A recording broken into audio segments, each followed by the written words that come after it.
Okay students, screen is visible.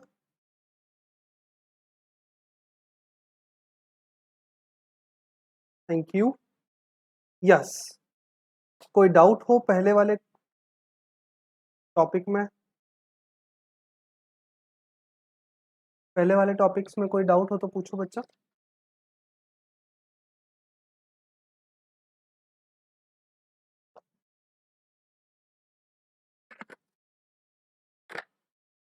चलिए, no doubt.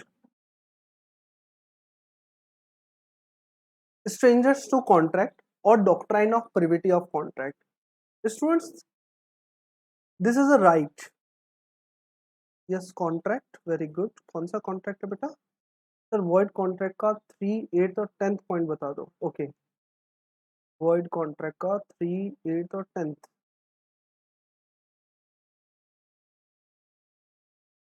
Third, 8th और 10th। चलिए, third क्या है? Agreement made under a bilateral mistake of facts material to the agreement. बेटा ये कहता है कि अगर किसी कॉन्ट्रैक्ट के फैक्ट्स को समझने में हमसे गलती हुई है। बायलिटरल मिस्टेक का मतलब होता है दोनों पार्टी से ये मिस्टेक होनी चाहिए, ठीक है ना। बायलिटरल का मतलब ही क्या होता है? बोथ द पार्टीज, ठीक है। अब सपोज दैट मैंने इस कॉन्ट्रैक्ट में सारी चीजें बराबर कही थी, सारी चीजें, सारी टर्म्स एंड कंडीशन स्पेसिफाइड की थी, पर वो स्पेसिफाइड चीजें आपने नहीं पढ़ी और बाद में आप कहें कि यार मुझसे मिस्टेक हो गई, तो ये गलत है, ठीक है ना। ऐसा नहीं हो सकता। ऐसा बोलोगे तो कॉन्ट्रैक्ट कैंसिल नहीं होगा, कॉन्ट्रैक्ट वॉइड नहीं होगा, क्योंकि यहाँ पर मिस्टेक सिंगल पार्टी से हुई है, ठीक है। लेकिन अगर किसी कॉन्ट्रैक्ट के फैक्ट्स को समझने में, किसी कॉन्ट्रैक्ट के फैक्ट्स को, टर्म्स एंड कंडीशंस को समझने में दोनों पार्टीज ने मिस्टेक की है, बायलैटरल का मतलब क्या होता है? दोनों पार्टीज ने मिस्टेक की है, तो वो अग्रीमेंट वॉइड हो जाता है, वो जीरो हो जाता है, ठीक है ना। फॉर द एग्जाम्पल स्टूडेंट्स, आप लोगों ने पार्टनरशिप पढ़ा है क्या बचपन में? आई मीन 11th क्लास में पार्टनरशिप पढ़ा है? पार्टनरशिप पढ़ा है ना। तो अब मुझे एक बात बताओ, पार्टनरशिप के अंदर हम लोग कहते हैं कि partnership is an agreement between 2 और मोर पर्सन, ठीक है ना।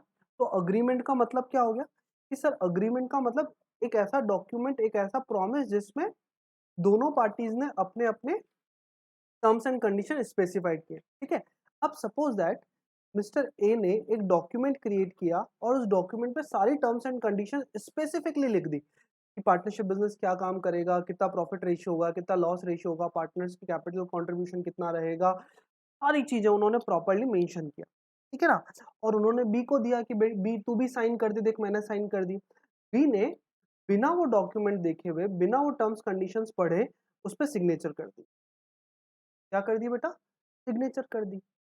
अब मुझे बताओ, फ्यूचर में जब दोनों के बीच में किसी बात को लेकर कॉन्फ्लिक्ट हुआ, तो बी ने कह दिया यार ये तो मैंने पढ़ा ही नहीं था, ये टर्म्स तो मैंने पढ़ी नहीं थी। उन्होंने कहा प्रॉफिट लॉस रेशियो 3:2 रहेगा, उन्होंने क्लियरली मेंशन किया था।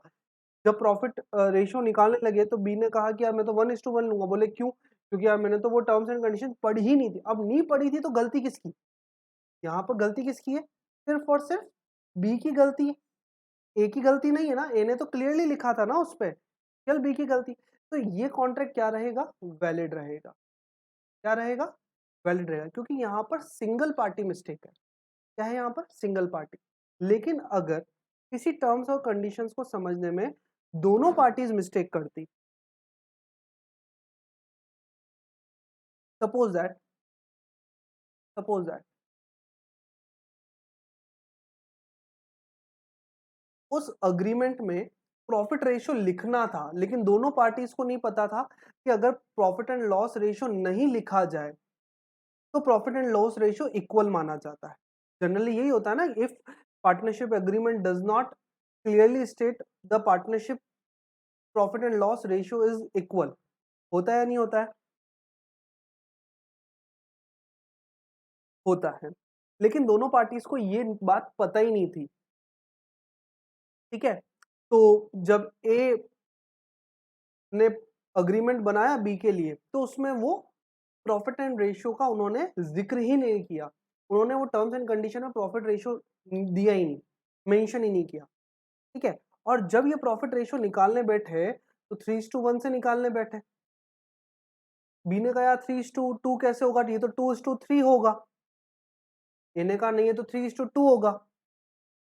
अपने बात हुई थी, बोले कब हुई थी, ऐसी कोई बात हुई नहीं थी। जब प्रॉफिट एंड लॉस सॉरी इनका पार्टनरशिप अग्रीमेंट निकाला तो उसके अंदर तो profit and ratio, PR ratio से रिलेटेड कोई बात ही नहीं।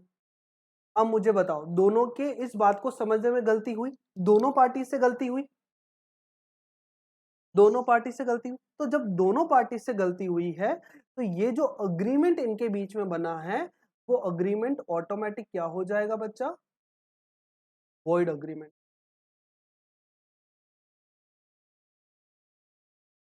नहीं बेटा, ये अग्रीमेंट आगे फॉलो नहीं होगा, ये अग्रीमेंट वहीं पर ही खत्म हो जाएगा, शून्य।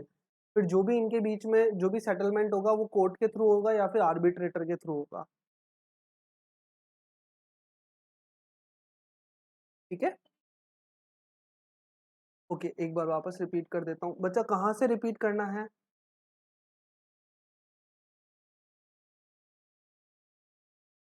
चलिए, मैंने कहा था कि अगर दोनों पार्टीज से कोई मिस्टेक होती है किसी फैक्ट को समझने में, हम अग्रीमेंट बनाते हैं, उस अग्रीमेंट में बहुत सारी टर्म्स एंड कंडीशंस लिखते हैं। ठीक है, उन टर्म्स एंड कंडीशंस में किसी एक पार्टी ने वो टर्म्स एंड कंडीशंस समझ के प्रॉपर्ली उसको देखकर साइन किया, पर दूसरी पार्टी को वो टर्म्स एंड कंडीशंस समझ नहीं आई, फिर भी उसने साइन कर दिया। तो ऐसी कंडीशन में गलती किसकी है? जिसको समझ में नहीं आई। ठीक है ना, तो वो कॉन्ट्रैक्ट तो वैलिड होंगे। लेकिन अगर दोनों पार्टी से इक्वल मिस्टेक हुई है कि यार उसको ए को भी समझ में नहीं आया टर्म, बी को भी समझ में नहीं आया कि यार एक्चुअल में लिखा क्या था, हो सकता है राइटिंग मिस्टेक हो सकता है दोनों को इस रूल के बारे में पता ही ना हो कि अगर प्रॉफिट रेशियो मेंशन नहीं है तो इक्वल दिया जाता है। तो जब वो प्रॉफिट रेशियो निकालने बैठे, ए ने कहा 3:2 करेंगे, बी ने कहा 2:3 करेंगे, बोले ठीक है, दोनों की नहीं मानेंगे, जो अग्रीमेंट में लिखा हो वो मानेंगे।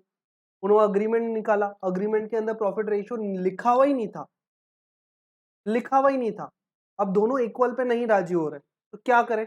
वो अग्रीमेंट ऑटोमेटिक क्या हो जाएगा बच्चा, वॉइड हो जाएगा। उसका रीजन क्या है कि सर ये मिस्टेक क्या हुई है, दोनों पार्टी से हुई, इक्वल मिस्टेक हुई है। तो अगर कोई मिस्टेक बायलैटरल होती है, अगर कोई मिस्टेक बायलैटरल होती है तो ऐसे अग्रीमेंट जो होते हैं वो वॉइड अग्रीमेंट होते हैं। समझ आ गया?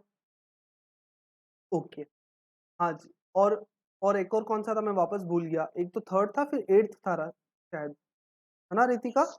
चलो एट्थ वापस देखते हैं। यस, एट्थ क्लियरली कहता है कि अगर हमने लीगल प्रोसीडिंग्स को रोकने के लिए, मतलब कोर्ट में कोई केस चल रहा है और उस कोर्ट में केस चलते हुए को रोकने के लिए हमने कोई अग्रीमेंट किया, या फिर सपोज दैट मैंने वकील को खरीदने की कोशिश की, जज को खरीदने की कोशिश की, ठीक है, ताकि लीगल प्रोसीडिंग में डिसीजंस को हम लोग उलटफेर कर सके, तो ऐसे अग्रीमेंट भी वॉइड अग्रीमेंट होता है। ठीक है, जनरली हम लोग ये कहते हैं कि कोर्ट में हम लोग इसलिए जाते हैं ताकि हमको इंसाफ मिल सके। ठीक है, जो हमारे साथ हुआ है उसके अगेंस्ट में हमारे साथ कुछ एथिकली अच्छा हो सके, इसलिए हम लोग कोर्ट में जाते हैं। लेकिन सपोज दैट हम कोर्ट में किसी गवाह को लेकर प्रस्तुत हो रहे हैं और रास्ते से ही उस गवाह को किडनैप कर लिया जाए, एविडेंस खत्म कर दिए जाए, ठीक है, किसी को खरीद लिया, किसी को डरा धमका के किसी को घर भेज दिया, तो ऐसे अगर कोई भी अग्रीमेंट है तो अग्रीमेंट शुरुआत से वॉइड होंगे। उसका रीजन क्या है? वो लीगल प्रोसीडिंग्स को रोकने के लिए अग्रीमेंट किए गए हैं। वो क्या किए गए हैं? लीगल प्रोसीडिंग्स को रोकने के लिए किए गए हैं। ध्यान रखिएगा, every agreement by which any party dare to is restricted absolutely from enforcing his right under or in respect of any contract by the usual legal proceedings in the ordinary tribunal, or which limit the time within which he may thus enforce the right। अब example समझना बच्चा, consumer protection किस किसने पढ़ा है एक बार बता दो बच्चा। अच्छा, कुसुम ने पढ़ा है कंज्यूमर प्रोटेक्शन, चलो ठीक है। और किस किसने पढ़ा है कंज्यूमर प्रोटेक्शन बच्चा? हाँ जी, चलो ठीक है, कंज्यूमर प्रोटेक्शन पढ़ा। ओके, डिस्ट्रिक्ट फोरम में केस करने की कंडीशंस बताओ कि कौन पर्सन डिस्ट्रिक्ट फोरम में जा सकता है।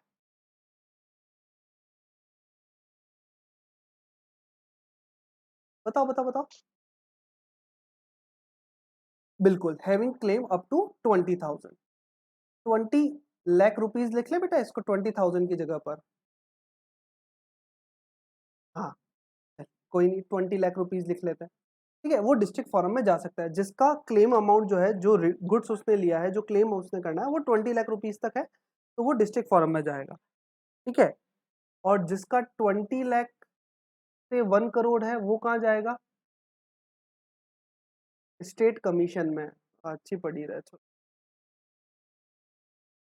हाँ, और मोर देन 1 करोड़ है तो? बिल्कुल सही बात, नेशनल कमीशन। Very good. और अगर नेशनल कमीशन से भी सेटिस्फाई ना हो तो फिर वो सुप्रीम कोर्ट में जाएगा। चलो ठीक।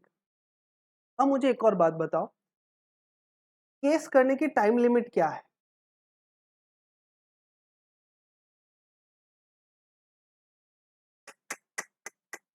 सारा पढ़ाया लिखाया सब खत्म हो गया रे भगवान। अरे मैडम, गलती से कैसे निकल जाए? हमसे तो कभी कुछ नहीं निकलता गलती से। और अगर डिस्ट्रिक्ट फोरम से अगर हम लोग सेटिस्फाई नहीं है डिस्ट्रिक्ट फोरम के डिसीजन से, तो अपील कहाँ करनी चाहिए? सिर्फ नेशनल कमीशन में कर दें?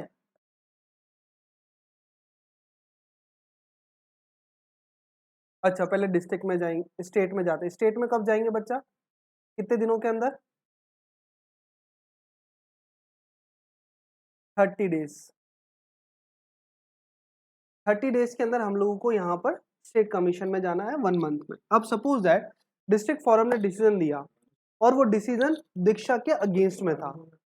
ठीक है, अब Diksha wants to go for the commission, state commission, appeal करने जाने वाली है। ठीक है, और वो केस हारी कौन थी? दीक्षा। कुसुम गलती से वो केस जीत गई थी। कुसुम ने कहा यार कि अगर दीक्षा वहां चली गई, उसने डिसीजन पलट दिया तो समस्या हो जाएगी। कुसुम ने क्या किया? दीक्षा को किडनैप कर लिया। और वो किडनैप कितने दिनों तक के लिए किया? 30 डेज तक के लिए किया। 31वें दिन इसने दीक्षा को छोड़ दिया, बोले जा जा सुप्रीम जा स्टेट कमीशन में कंप्लेन फाइल कर दे। तो क्या यहां पर दीक्षा का जो राइट था उसको हार्म करने के लिए कुसुम ने कॉन्ट्रैक्ट साइन किया? यस और नो? बिल्कुल। कुसुम चाहती थी कि भाई लीगल प्रोसीडिंग्स रोक दी जाए, लीगल प्रोसीडिंग में वो कंप्लेन ही फाइल नहीं कर पाए। ठीक है, ऐसा करके उसने दीक्षा का किडनैप कर लिया या करवा लिया। तो ऐसे अगर कोई कॉन्ट्रैक्ट्स यहाँ पर साइन किए गए हैं तो वो कॉन्ट्रैक्ट शुरुआत से ही गलत होंगे, वॉइड अग्रीमेंट होंगे। ठीक है, सपोज दैट दीक्षा मैम के पास में कोई सबूत थे कुसुम मैम के अगेंस्ट में। ठीक है, और कुसुम मैम को पता था कि दीक्षा के पास ये सबूत है, और वो कोर्ट में इसको, जैसे ये कोर्ट में इसको ये प्रेजेंट करेगी और कोर्ट मुझे इम्प्रिजनमेंट दे देगा, मुझे पनिशमेंट दे देगा, पेनल्टी लगा देगा मेरे ऊपर। कुसुम ने क्या किया? 4-5 भाई लोगों को हायर किया और दीक्षा के घर पे जाके और दीक्षा के तबीयत की धुलाई कर दी। ठीक है, और दीक्षा से वो जो एविडेंस थे वो लेकर के उन्हें डिस्ट्रॉय कर दिया, ताकि दीक्षा उन एविडेंस को कोर्ट में प्रेजेंट ना कर पाए। अब मुझे एक बात बताओ, क्या यहां पर कुसुम ने लीगल प्रोसीडिंग्स को हार्म करने के लिए कॉन्ट्रैक्ट साइन किया? यस। तो ऐसे कॉन्ट्रैक्ट कौन से हो जाएंगे बेटा? वॉइड अग्रीमेंट हो जाएंगे। अगर किसी भी पर्सन का जो राइट है, उस राइट को आप फोर्सफुल्ली उससे मना कर रहे हो कि आप अपने राइट्स एक्सरसाइज नहीं कर सकते, लीगल प्रोसीडिंग्स में नहीं जा सकते, उन्हें डरा रहे हैं, धमका रहे हैं, या उनके साथ कोई भी ऐसी एक्टिविटी कर रहे हैं जिसकी वजह से उनके राइट्स हार्म हो रहे हैं लीगल प्रोसीडिंग से रिलेटेड, तो ऐसे कॉन्ट्रैक्ट जितने भी होंगे, अग्रीमेंट जितने भी होंगे, वो वॉइड अग्रीमेंट होंगे। समझ आ गया? अब एक और पॉइंट आपने पूछा था बच्चा, 10th वाला। चलिए ठीक है। agreement by way of wagering. Agreement by way of wager are void, and no suit shall be brought for recovering anything alleged to be won on any wager or entrusted to a person to abide by the result of any game or other uncertain event on which any wager is made. सबसे पहले आपको ये जानना जरूरी है that what is the meaning of wagering agreement. The wagering agreement are those which are based on futuristic uncertain event. भविष्य में कोई भी अनसर्टन इवेंट होने वाला हो उस पर अगर बेस्ड हो और उसका ऑब्जेक्ट प्रॉफिट अर्न करना नहीं हो, दूसरों को लॉस पहुंचाना हो, तो उसे वैगरिंग एग्रीमेंट कहते हैं. देखो, कंटिंजेंट कॉन्ट्रैक्ट और वैगरिंग एग्रीमेंट में डिफरेंस होता है. Contingent contracts are also depends upon the futuristic uncertain event, लेकिन वो वैलिड कॉन्ट्रैक्ट होते हैं. उसका रीजन क्या है? उसका मेन पर्पस प्रॉफिट अर्न करना, किसी को लॉस पहुंचाना नहीं है. लेकिन वैगरिंग एग्रीमेंट का जो मेन पर्पस है, वो मेन पर्पस क्या है? दूसरों को लॉस पहुंचाना. ठीक है, जैसे तीन पत्ती, जैसे तीन पत्ती, अभी तो बोला तीन पत्ती, जुआ, गैम्बलिंग. हाँ, तो ये वैगरिंग एग्रीमेंट जो होता है ना, वो गैम्बलिंग की फ्यूचरिस्टिक अनसर्टेन इवेंट है. ठीक है, अब सपोज दैट मेरे को तो आती नहीं तीन पत्ती, किसको आती है अपनी क्लास में? बताओ बताओ बताओ. नहीं, अब तो हम सीनियर हो गए, अब तो हम बता सकते हैं किस किस को आती है. सच्ची सच्ची बोलना.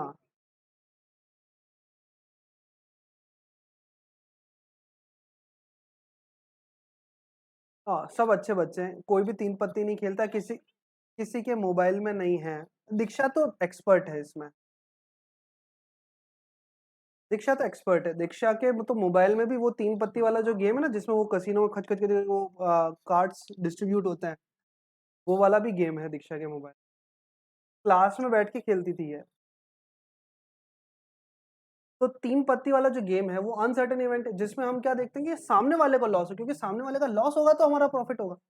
तो अगर कोई प्रॉफिट है, अगर कोई ऐसा कॉन्ट्रैक्ट है जिसके अंदर हम सामने वाले को लॉस पहुंचाने के पर्पज से कंटिंजेंटली, मतलब अनसर्टेन फ्यूचरिस्टिक इवेंट पर डिपेंड अगर कोई अग्रीमेंट कर रहे हैं, तो वो अग्रीमेंट वॉइड होंगे. क्या होंगे बच्चा?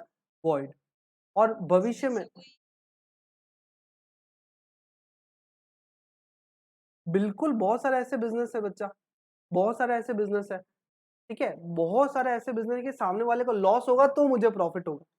लेकिन अगर मैं शेयर मार्केट में देखूं, लेकिन अगर मैं शेयर मार्केट में देखूं, ऐसे आप बहुत बार इंटेंशनली भी बहुत सारे ऐसे कंटिंजेंट कॉन्ट्रैक्ट करते हो, आपको पता होता है कि भाई ऐसा नहीं हो सकता, उसके बावजूद आप सामने वाले को पागल बनाने के लिए ऐसे कॉन्ट्रैक्ट साइन कर लेते हो. पहले से सपोज दैट दीक्षा ने कुसुम को कह दिया कि यार तू, मैं जब ऐसा बोलूं तो तू ऐसा ऐसा ऐसा करना. ठीक है, और तन्वी के साथ जाके वो कॉन्ट्रैक्ट साइन कर लेते कि भाई ऐसा होगा, पर एक्चुअल में ऐसा होने वाला नहीं है. क्यों? क्योंकि कुसुम और दीक्षा के बीच में पहले ही बात हो चुकी है. उसका पर्पस क्या था? केवल तन्वी से पैसे लूटना.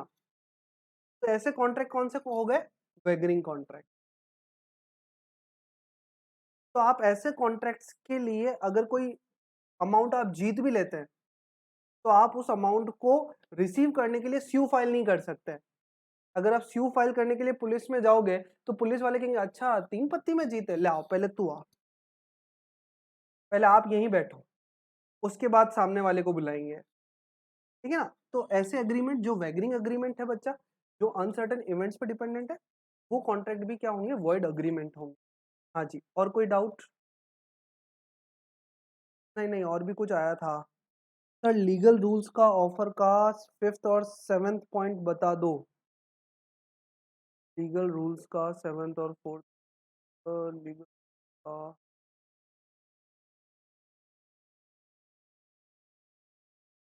बार कोई पेज नंबर बता देगा तो मैं इजीली बता दूंगा. अच्छा ये रहा. ठीक है, कौन सा? भूल जाता हूँ. Fifth and seventh, okay. Fifth and seventh, इन्होंने कहा that consideration may be past, present और future which the promisor is already not bound to. मेरी वीडियो नहीं दिख रही? अब देखिए. चलिए, इट क्लियरली स्टेट दैट कि according to the Indian Contract Act 1872, the consideration may be present, may be future और may be past. ठीक है, मैंने आपको कल बताया था कि इंग्लिश लॉ के according legal rules of offer का, लीगल रूल्स और ऑफर ही तो चल रहा है। अच्छा, लीगल रूल, और मैडम कहाँ चले गए? लीगल रूल्स ऑफ ऑफर, ओहो, यही ना। Offer must be distinguished from the invitation to offer.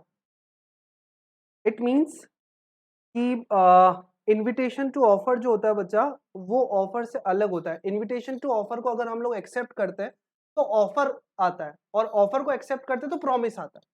ठीक है, अगर मैं इसको स्टेप बाय स्टेप देखूं तो इसकी स्टेप ऐसे बनती है, इनविटेशन टू ऑफर, इसको एक्सेप्ट करेंगे तो ऑफर, ऑफर को एक्सेप्ट करेंगे तो promise.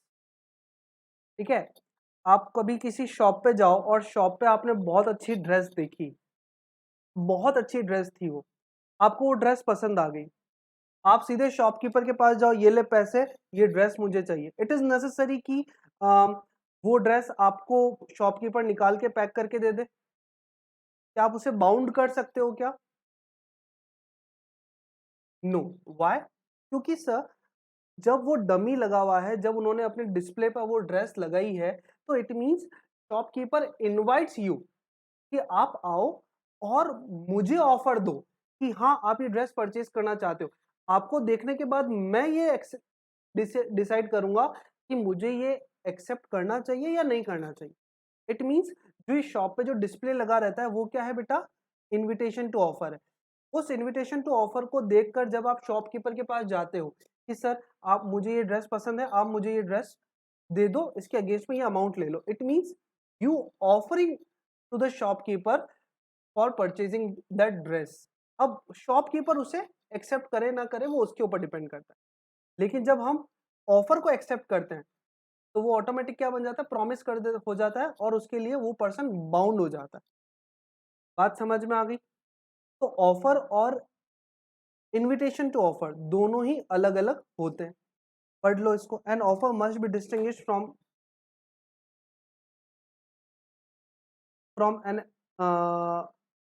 invitation to offer. The shopkeeper generally display their goods in showcases with price tags. The shopkeeper in such case is not making an offer so that you can accept it. वो आपको offer नहीं दे रहा.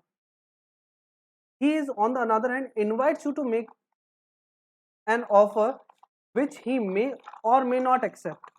Thus you cannot compel the shopkeeper to sell the goods displayed in the shop. आप ऐसा जबरदस्ती नहीं कह सकते कि देख तूने ये ड्रेस लगाई यहाँ पे, अब तुझे देनी पड़ेगी। अगर तूने नहीं दी तो बेटा ये ले, तेरे को तो मैं पुलिस के पास भेज रही हूँ। कह मत देना कभी, मारेगा shopkeeper.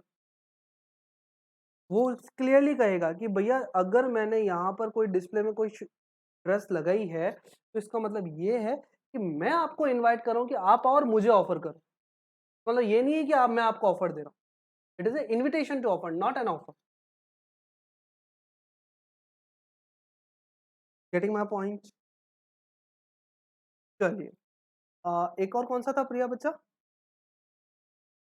7, communication of special terms. Special terms of the contract must be communicated. Generally, such case arise in respect of general offers like tickets or receipts for depositing luggage at the railway station, or receipt for clothes given for dry cleaning, etc. The rule in this cases is that parties are not bound unless the conditions printed are properly communicated. ठीक है ना? जैसे आप लोग कभी dry clean पर कोई goods dry cleaner के पास सबमिट करते हो तो वो आपको एक स्लिप देता है, और वो क्लियरली कहता है कि अगर ये स्लिप लेकर के आओगे तो ही मैं ये ड्रेस वापस आपको दूंगा। अगर ये स्लिप नहीं लेकर के आए तो ड्रेस आपको देनी पड़ेगी, ऐसा मेरे लिए मजबूरी नहीं है, मैं आप बाउंड नहीं रहूंगा। ठीक है, कल को आप चले गए, आपने कहा कि सर वो ड्रेस, उन्होंने कहा पर्ची दो, आपने कहा पर्ची तो गुम गई, तो वो क्या कहेगा? बेटा ड्रेस भी भूल जाओ। क्यों? उन्होंने क्लियरली स्टेट किया था, क्लियरली स्टेट किया था। हाँ, अगर वो ये ना कहता कि पर्ची जरूरी है, अगर वो ये ना कहता कि पर्ची जरूरी है तो उसको ड्रेस देनी पड़ती, लेकिन उसने क्लियरली कहा है कि भैया ये स्पेशल टर्म है, कम्युनिकेट कर रहा हूं कि पर्ची जरूरी है, पर्ची होगी तो ही काम करूंगा, बाकी नहीं करूंगा। तो अगर कोई स्पेशल टर्म कॉन्ट्रैक्ट में है, ऑफर में है, तो उस स्पेशल टर्म को कम्युनिकेट किया जाना जरूरी है। अगर कम्युनिकेट नहीं किया है तो स्पेशल टर्म एक्सेप्टेड नहीं होगी। सपोज दैट आप कहीं पर कोई क्लास ज्वाइन करने के लिए गए, जनरली ये होता है कि क्लास ज्वाइन कर ली, 4-5 दिन बाद फीस देते हैं, 10-15 दिन बाद फीस देते हैं। लेकिन जब आप बात करने के लिए, उन्होंने क्लियरली कह दिया कि भैया क्लास तभी ज्वाइन करने दूंगा जब मुझे फीस एडवांस में मिलेगी। क्लियरली कह दिया उन्होंने, स्पेशल टर्म्स थी, क्लियरली स्टेटेड, कम्युनिकेट करना जरूरी। ठीक है, आप गए वहां पे, आपने कहा फीस, आपने कहा नहीं है, तो क्या वो बाउंडेड है कि आपको क्लास में एडमिशन दे? बाउंडेड है? Obviously no, obviously no. क्यों? क्योंकि उन्होंने पहले ही क्लियरली बोल दिया था कि एडवांस आएगी तो ही मैं आपको क्लास में अलाउ करूंगा, अदरवाइज नहीं करूंगा। अगर वो ये नहीं कहता, अगर वो ये नहीं कहता तो वो क्लास में आपको अलाउ नहीं करता, तो वो गलत था। लेकिन यहाँ पर उसने क्लियरली कहा है। हाँ जी, और कोई डाउट बच्चा?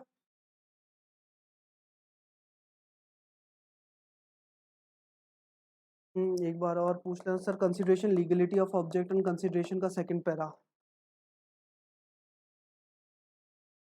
बताना भाई, कहाँ पर है आजकल, कुछ नजर नहीं आ रहा है। पेज नंबर 13 के, तो बहुत ऊपर नीचे घुमा रहे हो आज। मैं पतला हो जाऊंगा ऐसे तो। Page number 13, legal rules regarding consideration, point number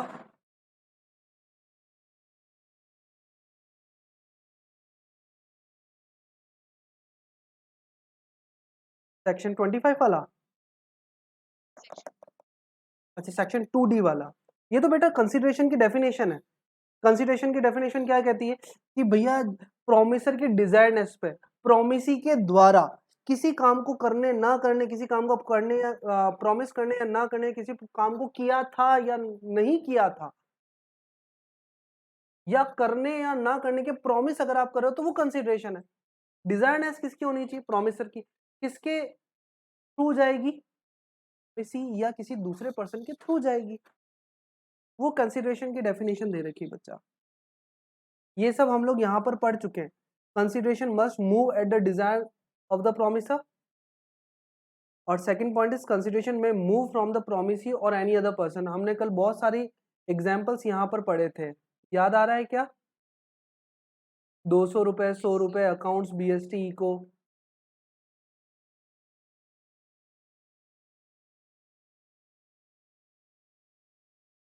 और कोई डाउट हो तो पूछो। हाँ, एक और था ना, एक तो ये वाला पॉइंट था, और कौन सा पॉइंट था? हाँ, केवल सेकंड पैरा था। चलिए, डन ऑल ऑफ यू। आज की क्लास तुम लोगों ने क्या डाउट्स डाउट्स में निकाल दी, कुछ नया तो पढ़ा ही नहीं आज।